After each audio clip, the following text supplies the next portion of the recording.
အားလုံးပဲမင်္ဂလာပါလူသားတို့မီဒီနေထိုင်ရာဒီကဘာမြေကြီးပေါ်မှာကျွန်ုပ်တို့မမီနိုင်တဲ့အဆောင်အရှောက်တွေရှိနေတယ်လို့ယုံကြည်ကြပါတယ်အထူးသဖြင့်မြေမောက်ယဉ်ကျေးမှုနဲ့ဗုဒ္ဓဘာသာဝင်တွေရဲ့နှလုံးသားမှာတော့အလူအတင်းပြူတိုင်းကောင်းမှုကုသိုလ်လုပ်တိုင်းမပါမဖြစ်တတိယရတဲ့အရှင်မြတ်တစ်ပါးရှိပါတယ်သူကတော့တစ္ဆာတရားကိုစောင့်ရှောက်ပြီးမြေကဘာကိုအစိုးရတဲ့ဝတ္တုနရိမြေဆောင်နာမည်ဖြစ်ပါတယ်ဝတ္တုနရိသို့မဟုတ်ဝတ္တုတေဆိုတဲ့အမည်ဟာပါဠိဘာသာဝတ္တုနရကနေဆင်းသက်လာတာပါဝတ္တုဆိုတာယတနာဒရဆိုတာကတော့စောင့်ထားခြင်းလို့အဓိပ္ပာယ်ရပါတယ်ဒါကြောင့်ဝတ္တုနရိဆိုတာယတနာအပေါင်းတို့ကိုစောင့်ထားသောမြေကြီးလို့အဓိပ္ပာယ်ရသလိုမြေကြီးကိုအစိုးရတဲ့နတ်မင်းလို့လည်းလူသိများပါတယ်တချို့ကနတ်သမီးအသွင်နဲ့ကိုးကွယ်သလိုတချို့ကလည်းနတ်သားအသွင်လို့ယူဆပေမယ့်မြန်မာပြည်မှာတော့စပင်းညစ်နေတဲ့နတ်သမီးရုပ်အဖြစ်ပုံမထင်ရှားပါတယ်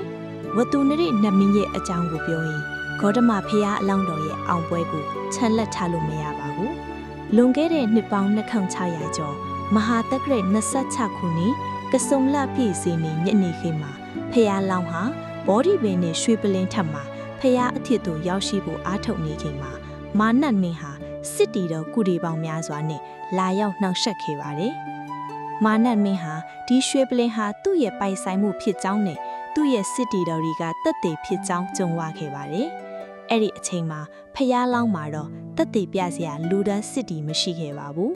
ဒါပေမဲ့ဖျားလောင်းဟာတုံ့လုတ်ခြင်းမရှိပဲငါဒီတန်တရာတခြားပါရမီတော်တွေကိုဖြည့်ကျင့်စဉ်ကရေဆက်သွန်းချခဲ့တဲ့အကျိန်ပေါင်းဟာမရေမတွက်အောင်များပြားလာပါပြီဒီမြေကြီးဟာငါရဲ့တက်သေးပဲလို့မိန့်ကြပြီးလက်ရလက်တော်နဲ့မြေကြီးကိုညွန့်ပြခဲ့ပါတယ်အဲ့ဒီအချိန်မှာပဲမြေဆောင်နမင်းဟာမြေကြီးတွေကပေါ်ထွက်လာပြီးအရှင်ဘုရားရေဆက်ချခဲ့တဲ့ရည်တွေဟာကျွန်ုပ်ရဲ့စပင်ကြားမှာအိုင်ထွန်းနေပါတယ်လို့ဆိုကစပင်ကိုဆွဲညင်လိုက်တဲ့အခါကြီးမားငါတဲ့ရေဟုန်ဟာသမုဒ္ဒရာလွှိုင်းတဘိုးကြီးတွေလိုဖြစ်ပေါ်လာပြီးမာနတ်မင်းနဲ့စစ်တီတော်တွေကိုလွင့်စင်အောင်တိုက်ထုတ်ပစ်လိုက်ပါတော့တယ်ဒါဟာဝတ္တုမရိနတ်မင်းကသစ္စာတရားကိုတတ်သိခံပေးခဲ့တဲ့အကြီးမားဆုံးသောသမိုင်းမှတိုင်ပါပဲမြန်မာနိုင်ငံမှာဝတ္တုနရိမြေဆောင်နတ်မင်းကိုဇေဒီပထိုးလိုက်ရဲ့တောင်တွေမှာတွေ့နိုင်ပါတယ်အထူးသဖြင့်စပင်ညှစ်နေတဲ့ပုံစံဟာအလူရှင်တွေရဲ့ကုသိုလ်ရည်ဆက်တွေကိုစိမ့်သိမ့်ပေးနေတယ်ဆိုတဲ့အယူဆကိုဖော်ဆောင်ပါတယ်မြမဒလိမှာအလူတစ်ခုလှုပ်ပြီးရင်ဝတ္တုနရိကဘာမြေကြီးတိပါစေတည်းလို့အော်ဟစ်တိုင်တီး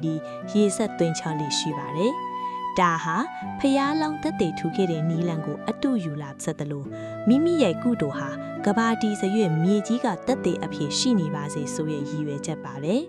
ဒါကြောင့်ဝတ္တုနရိဟာဗုဒ္ဓဘာသာဝင်တွေအတွက်တော့တရားဥပဒေစိုးရင်မိုးလေးနဲ့သစ္စာတရားရဲ့ပြယူတစ်ခုပါပဲရှေးလူကြီးတွေရဲ့အဆိုအရဝတ္တုနရိမြေဆောင်နတ်မင်းကိုတိုင်တီးပြီးကုသိုလ်ပြုခြင်းအချင်းရရှိနိုင်တဲ့အကျိုးကျေးဇူးတွေကတော့မိမိပြုတဲ့ကုသိုလ်ကိုမာနတ်မင်းနဲ့မိစ္ဆာတွေမဖြတ်စည်းနိုင်အောင်ကာကွယ်ပေးခြင်းအမှုအခင်းများထစ်ပွားခြင်းသစ္စာဆိုတိုင်တီးပါအမှန်တရားပေါ်ပေါက်ခြင်းမြေကဘာရဲ့အဆောင်ရှောင်ဖြစ်၍အိမ်တွင်းခြံတွင်းဘေးအန္တရာယ်ကင်းဝေးခြင်းစီးပွားလက်လာပါတိုးတက်စေဖို့အတွက်အတိတ်ထံဖြူတာမှာအောင်မြင်ခြင်းတို့ပဲဖြစ်ပါတယ်ဝတ္တုနရိမြေဆောင်နမင်းဆိုတာသစ္စာရှိသူတွေအတွက်တော့အားကိုးရာဖြစ်ပြီးမတရားမှုကိုလှုပ်ဆောင်သူတွေအတွက်တော့ခေါင်းမက်ဖွဲ့သက်သေဦးတယောက်ပါလေကျွန်ုပ်တို့ဟာအလူအတန်းလုပ်တဲ့အခါရေဆက်ချယုံတင်မဟုတ်ပေနေ့စဉ်ဘဝမှာလည်းမှန်ကန်တဲ့သစ္စာတရားကိုလက်ကင်ထားဖို့လိုအပ်ပါတယ်